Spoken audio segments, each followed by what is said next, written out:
Today, we're asking this question. What if? 3 questions about the 2023 Angels that could change the direction of the entire organization.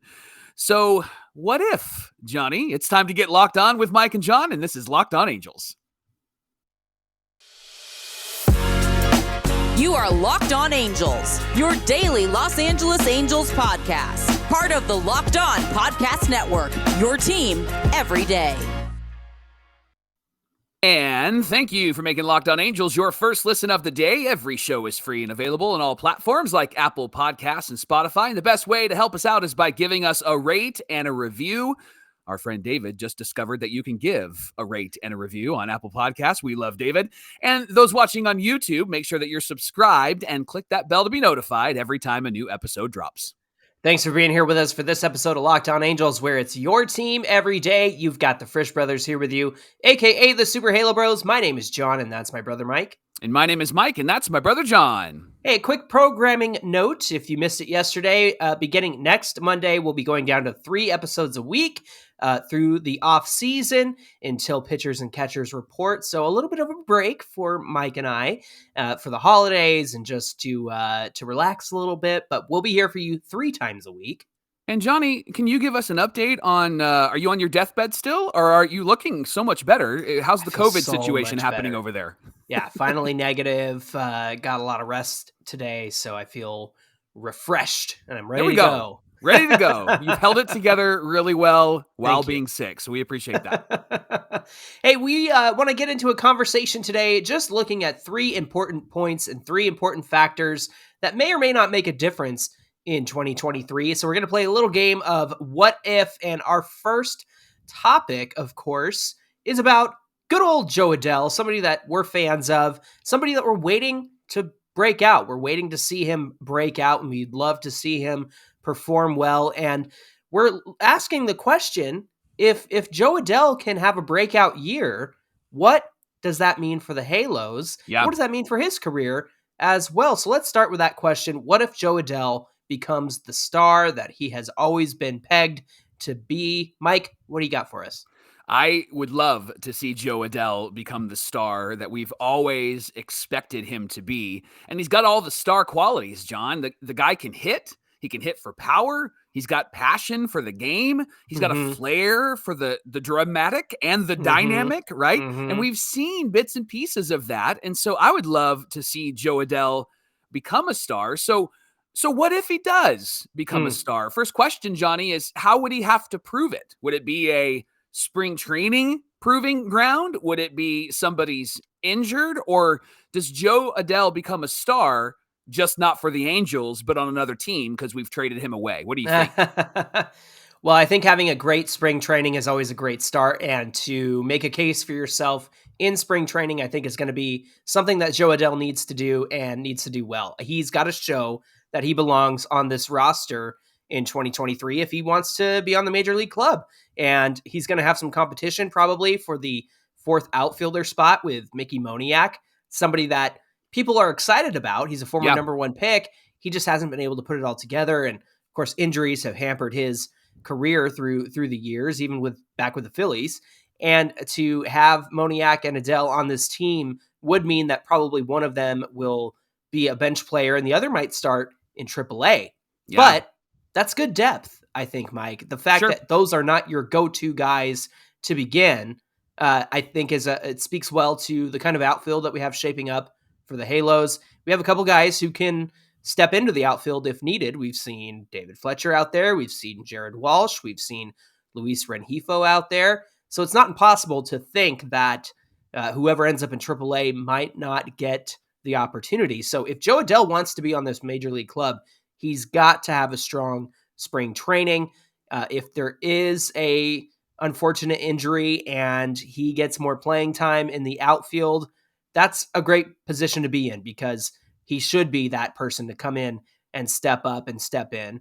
And if it's on another team, I really don't hope that we go that direction. I know that he is an intriguing trade piece, and it would need to be for a huge area of need. If it's for shortstop or another starting pitcher, I would be okay with seeing Jo Adell go. But I still think that there's hope for him He's 23 years old. Yeah. Phil Nevin did an interview for MLB.com the other day, and he said that Jo Adell has the same level of talent as Mike Trout. And of course, people took that out of context and ran with it and said, oh, Yeah. he said Jo Adell's just as good as Mike Trout. Well, no, because the very next sentence Phil said was, I'm not saying he's Mike Trout.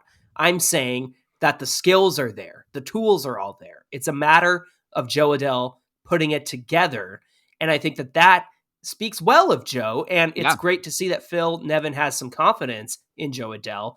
Mike, what would Jo Adell need to prove to do, or what would he need to do to prove that he's the star that we've hoped for and earn a spot on this team? Well, what he's done in the minor leagues is he's been really consistent at the plate. He's been able to hit and hit for power, right? What we really need from Joe is to improve as a defender. And we saw a couple of really great plays last season. And we've talked about Joe a lot on this show because we really like him. And when he is really good in the outfield, John, it's when he's reacting and not thinking. It's when he's just going for it. Baseball and instincts. Right. And he's got it. He's got it. And so I really think that Joe is more of a, and I say this gently, more of a head case than he is anything else, meaning that I think a lot of his issue is just in his mind. I think it might be nerves. I got to prove myself. And I think he needs to stop thinking too much and just react. You brought up an interesting thought, Johnny. You said Mickey Moniak and Jo Adell will possibly be battling for that fourth outfielder spot. And I'm going to quote you from earlier this year. I am tired of seeing infielders in the outfield. I want to see outfielders in the outfield, right? And so I think that those two guys could be great. If you were to flip the magic coin and you were going to make that decision, who's on the major league roster and who's starting in AAA, where do you put Adell and where do you put Moniak? Why you got to do this to me? You said you're feeling better, so I'm going to throw the hard questions. Yeah, right. No kidding. Okay. So my heart says Jo Adell because I want to see him on the team and I want to see him play. Yeah. And I want to see him have a breakout year. But I think the more sure thing is Moniak because he is a better defender. And I think that if his bat can come around, if he's healthy and they work with him, I think he would have a very strong power bat and probably hit for a little bit more consistency, which is something that they started to see with the Phillies in spring training. And then, of course, he got hurt. And so we're kind of hoping that that doesn't happen to him again. I think Moniak is a little bit more certain in terms of the defense. Okay. But in the second half of last season, Jo Adell did improve significantly in the outfield. He didn't have an error since about the summertime and finished out the rest of the year without any throwing errors or fielding errors. I know that things kind of snuck up on him in that left field corner, but so did Brandon Marsh. That corner in Angel Stadium is tricky. Tough. But right. all of that to say, my heart says Jo Adell. My gut says Moniak might get that fourth spot, but it really comes down to what happens in spring training. And going back to your point about the reactions and the baseball instincts, somebody said, I don't like Jo Adell because he's proven to not have any baseball instincts. And I responded and said, I disagree. I think he has all the instincts. I think, like you said, it's all in his head. He overthinks things. He overplays things. If he is just left to his own gut instincts, then he can be somebody who is a star. And for a young guy like him to put it all together, I really hope they give him a chance this season and he can have a breakout year, even if it is as the fourth outfielder and giving Ward or Renfroe a time off in the outfield. I think it would be great to see Jo Adell out there. I think it would be great to see him out there because I think he's already proven what he can do in AAA. And it might be worthwhile giving Mickey Moniak some really long-term at bats in AAA. And since he's coming off a couple of injuries, letting him kind of get his feet wet, get really strong in the minor leagues. Joe's proven what he can do. And I think what we have here is probably two really great trade pieces. If we wanted to go and get somebody during the season, I would rather see Adell stay and Mickey Moniak go, even though I did really like Mickey Moniak. But Jo Adell has something in him that says star. And it might be that he goes the Taylor Ward route instead of the Mike Trout route, right? It's going to take him a little bit of time. The question really is, how much time will the Angels actually give him? And you don't want him to run out of options. You want him to still have options. And so they're probably going to really manage that this season with him, depending on what he does. I feel like Moniak, to your point, could come off the bench and be a bit more of a success as a hitter and in the outfield. I think Jo Adell is kind of like Louis Rengifo, where he's got to have the at-bats so that he can get consistent. And that's what we saw at the end of the year when his long swing turned into a short, quick swing. Yeah. And it kind of changed his whole approach at the plate. But it takes a while to get there. And you can't just have, 4 or 5 at-bats here or there. You need to have consistent at-bats. And so I agree with you. I think spring training is going to be kind of a proving ground for him. I'm just wondering if that's going to be long enough to say, yes, he's our 4th outfielder versus Mickey Moniak, because I do think they'll probably look defense over offense first, because this offense is primed and ready to go in 2023. To your point about the coaching and seeing Jo Adell's swing change in the latter half of the second half, that just goes to show that we were not getting enough coaching from our hitting coaches. And so to have that change and have Marcus Timms there now, I think will be a significant factor in how Jo Adell does this season. We've got a new hitting coach, a new assistant hitting coach. I think that's going to play very well for Jo Adell in 2023. Well, coming up on Locked On Angels, I hate asking this question, but what would happen if new ownership isn't what we hoped for? I'm going to wash my mouth out with soap. Locked On Angels is brought to you by our friends at BetOnline. BetOnline.net is your number one source for sports betting info, stats, news, and analysis. You can get the latest odds and trends for every professional and amateur league out there, from football to basketball, soccer to esports. We've got it all at BetOnline.net. Johnny, do you know what the odds are, according to BetOnline, for the Angels to win the World Series next year? Do you have any idea what the odds are? I don't think I want to know. What do they say? So I had to look it up because I'm not a betting guy, and so I wanted to learn a little bit. The Angels are plus 4,000 to win the series, which means this, that if you bet $100 and the Angels win the World Series, you'll end up winning $4,000. So those are not good odds, is what I'm trying to tell you. And so BetOnline are our friends, but apparently they're not friends of the Angels. Would it be $40,000? What's that? Wouldn't it be $40,000? It probably, you might be right. I'm learning from our friends at BetOnline exactly how to bet. So this is what they told me. I could be wrong. If you're a bettor out there, you can help us out here. If you love sports podcasts, you can also check out BetOnline as well. They're the fastest and easiest way to get your betting fix. They'll give you better info than I just gave you right now. Head to their website today or use your mobile device to learn more. BetOnline is where the game starts. Let's stick to the Angels, huh? How about that? Hey, thanks for making Locked On Angels your first listen today. And for your second listen, check out Locked On Sports Today. From the games that matter the most to the biggest stories in sports, you can go beyond the scoreboard and behind the scenes with Locked On's local experts and insights that only Locked On can provide. Locked On Sports Today is available on this app, YouTube, and wherever you get your podcasts.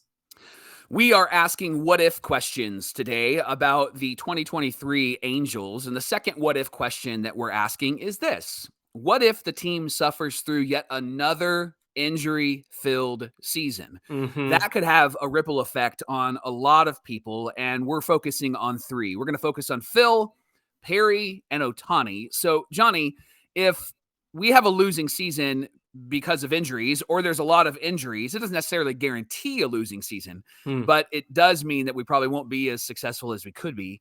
Would Phil Nevin be brought back if we struggle next season because of injuries?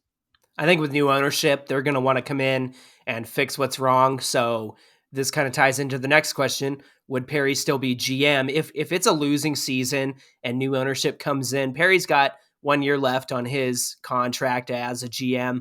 Phil Nevin, of course, signed a 1-year deal this season, which I think was great. I think it was the right choice. I think it's great to have some consistency. And I think Phil Nevin has really took ownership of the managerial role in that he's out there doing interviews. He's talking up the team. He's talking about working with Perry really well. So I think Phil Nevin is the right choice. However, if things do go south next season, then new ownership is going to want to turn the page, start over, and write a new script because after this year, which is kind of an awkward in-between phase for the Halos, going from one ownership group to the next.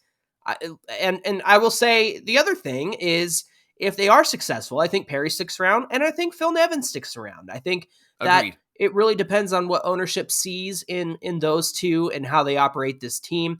But if it's an unmitigated disaster this season, Mike, then I think ownership is going to make a change right away for next season. Yeah, and I think that that's the best decision they can make, and here's why. If you talk about Phil Nevin, but you also talk about Perry Minasian, they're the reason why the team is where the team is. And you can always carry over people from previous administrations, right? Right. But if it was an unsuccessful organization and an unsuccessful run, why would you bring them into the new run, especially Yes. if you have a ton of money? And I know that we've been limited with resource, and Perry's been limited on what he can do. This year seems very different, which is exciting. But I think that if we find ourselves in a situation where we've lost again and we didn't make the playoffs, then I think it would be very wise of the new ownership to go, we're wiping the slate completely clean. I actually think that they're going to do some of that anyway with the president position and Yes. other roles, because you just want your people in the right positions. You see Perry doing that, bringing in his people, his guys. I would say that they might actually take a second look at Perry Minasian because of the way that he has drafted and because of the people that he has brought in to help. I don't think that Perry has had a good enough, long enough run to really put his fingerprints on this team. And so I could see the owners then giving maybe one more year and perhaps even one more year to Phil Nevin. But I think if it's really terrible, then I can see them coming in and just cleaning house completely. It's Perry the Peacock. You got to let him fly. Mike, if it's a disaster next season, does Ohtani get traded? What do you think? I think that if new ownership is smart, they would trade him to try to get some pieces. But I also would say if new ownership is smart, they're going to keep him because you want to continue to keep eyes on the product, right? And So negotiating. Yeah. I think that their first move would be to get rid of management and upper management and keep Ohtani. But if they feel like they just need to wipe the slate clean completely, then trade Ohtani as well and get the highest price that you can from the teams that are hungry for him, right? And the reality is that you could trade him and then he goes to another team and then he becomes a free agent and you could probably get him back again. That's not very likely. However, if I'm the new Aroldis owner, Chapman route, right? If I'm the new owner, though, I'm looking at Perry and Phil, and I'm doing everything I can to keep Shohei Ohtani. Now, if injuries are an issue next season and the team goes through an injury-filled season and we don't get to see our superstars out there and there's an injury bug, of course we're going to be disappointed. Yeah. But Mike, the Angels have to address this much better than they have in the past. That's the one area where I will fault Perry Minasian. I've really enjoyed his tenure with the Angels so far.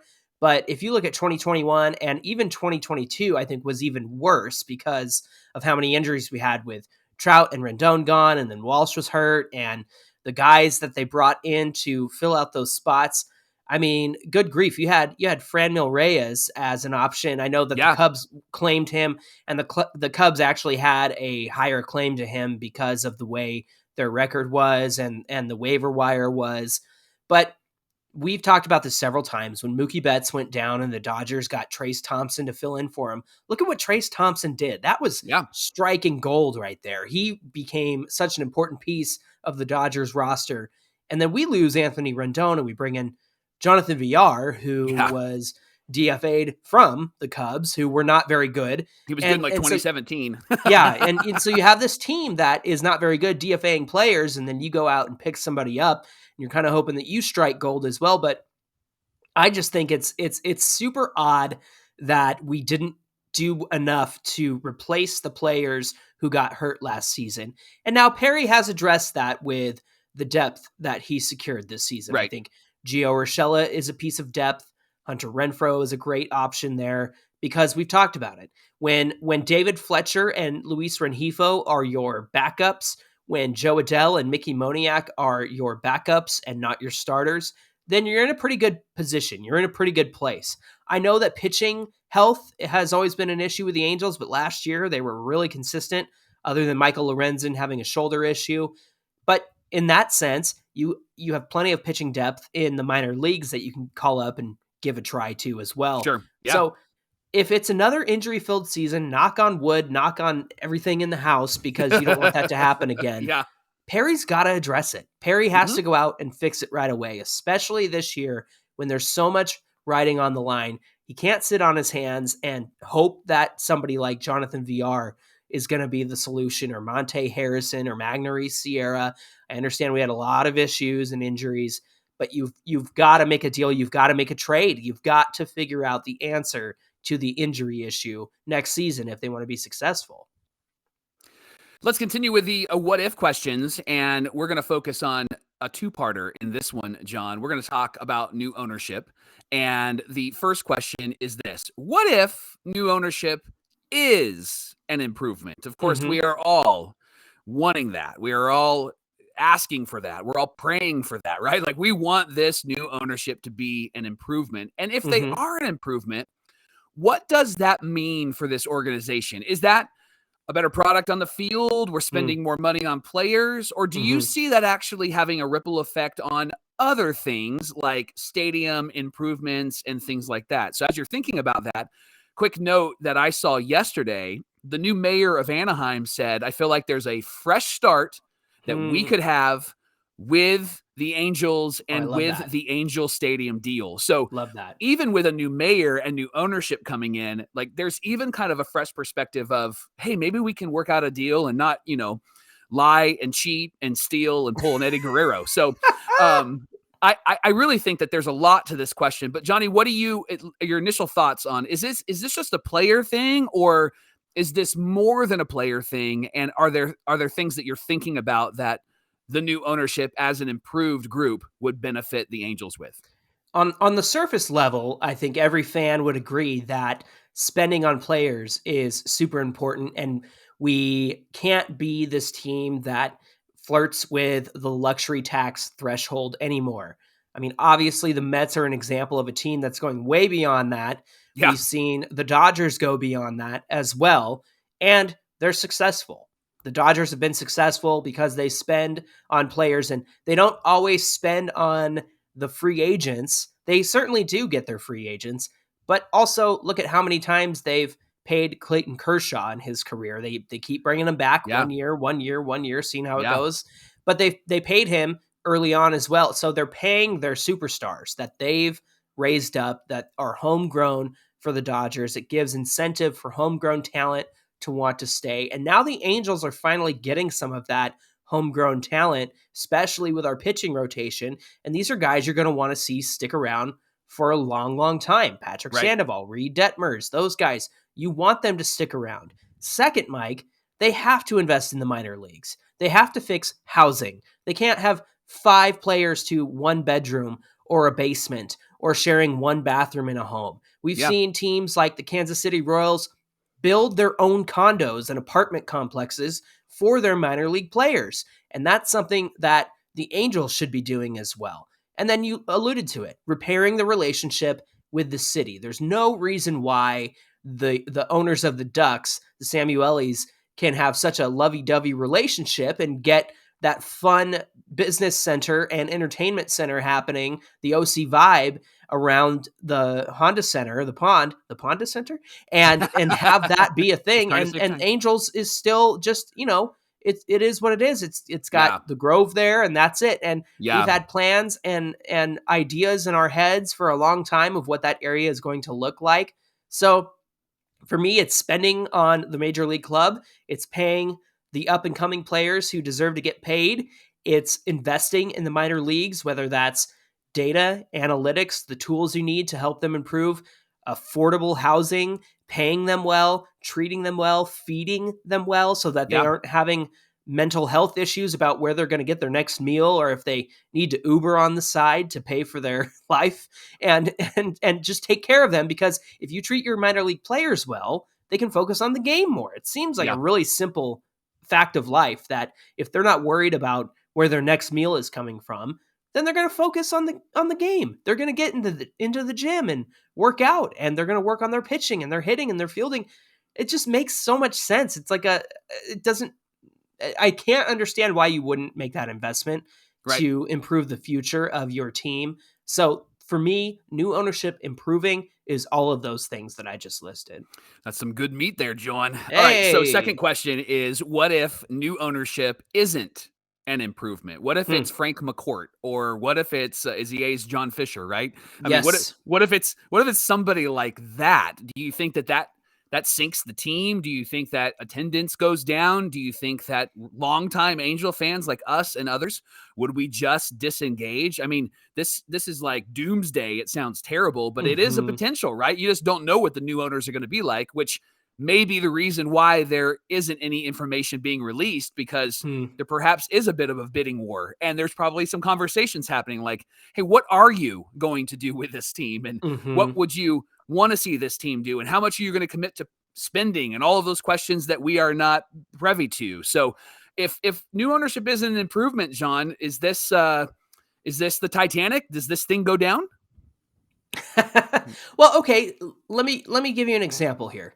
The first 10 years of Artie Moreno, he came in and made a lot of improvements to the team. Yeah. We just talked about it yesterday on, signing Vladimir Guerrero, signing Bartolo Colon, seeing a great team in terms of, extending Jared Weaver and keeping guys that were homegrown talent and investing in that. And then the back half of his tenure is more of what makes us upset. It's a money-making scheme, to be fair. I mean, it's a business, right? And Sure. They're in the business of making money, and that's what it is at the end of the day.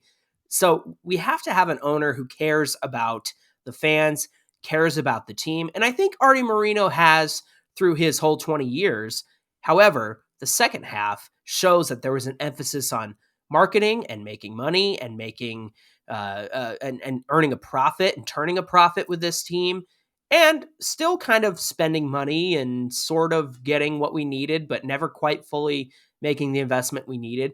I look at the A's and John Fisher, and that guy is just milking the team for every penny that it's worth. Yeah. And to not pay your players, to trade them, to trade Sean Murphy and get some questionable prospects back in return. It's just like, you guys are still doing this?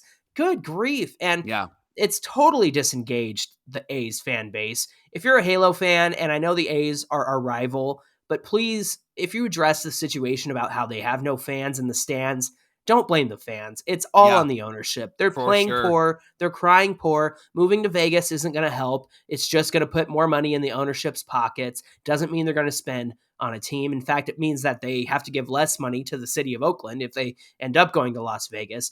So for me, Mike, I think the worst case scenario is that the new owners just turn this into a profit machine. And I am not concerned, because if you're going to spend $2.5 to $3.5 billion on this team, there's money to be made. There's money on the table that Artie Moreno hasn't even begun to tap into, because he hasn't been doing it right the last 10 years. You could make so much more money if you had a winning product. You wouldn't be under 3 million fans last season. You would have fans in the stands packed out every single night, and that's not the way it is all the time with the Angels, especially during the week. Even when Ohtani's on the mound, it's not a crowded house, and that's a shame. And I really just think that if the new owner comes in, they have so many opportunities to make even more money than the team's already making now. And a smart businessman will be able to figure that out and learn how to get that money that's being left on the table at the moment.